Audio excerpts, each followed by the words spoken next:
Hi, hi B. Happy anniversary. Ah, tagal na natin, no? 2 years. So, yung 2 years na yun, sobrang nag-enjoy ako. At masabi ko na highlight talaga ng buhay ko. And B, ginagawa ko tong video na to para maisip mo na hindi lang kahit magkasama tayo or kahit nandito ako sa kwarto ko, ikaw pa rin, sa'yo pa rin ako nakafocus. Ah, first time ko to, medyo hindi ko alam yung sasabihin ko. Pero ang dami natin na pagdaanan, no?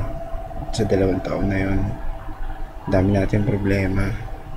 Minsan, alam ko normal lang na nag-aaway tayo minsan. Pero may mga times talaga na akala ko hanggang doon na lang tayo. Pero lagi kang hindi mo ako iniiwan. Lagi kang andyan para sa akin. Siguro isang factor yon kaya tayo tumagal ng ganito. And baby, sobrang thankful ako na sa love na binibigay mo. Medyo corny, pero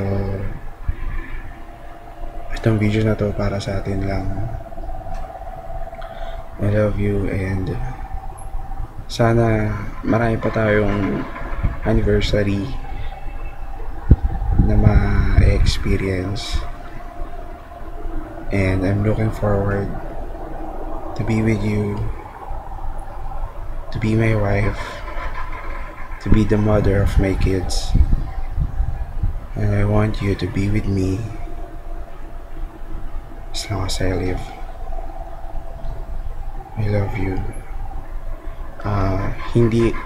Sorry, kasi hindi ganong fancy yung celebration natin. Wala akong pakulo na isip na gimmick na kakaiba. Pero ang may bibigay ko lang sa'yo ang bibigay ko sa'yo is yung sincerity ng love ko. Yung whatever it takes, kahit gaano pa kahirap, makita mo ako, hindi ako bibitaw sa'yo. I love you again, and happy anniversary. I love you.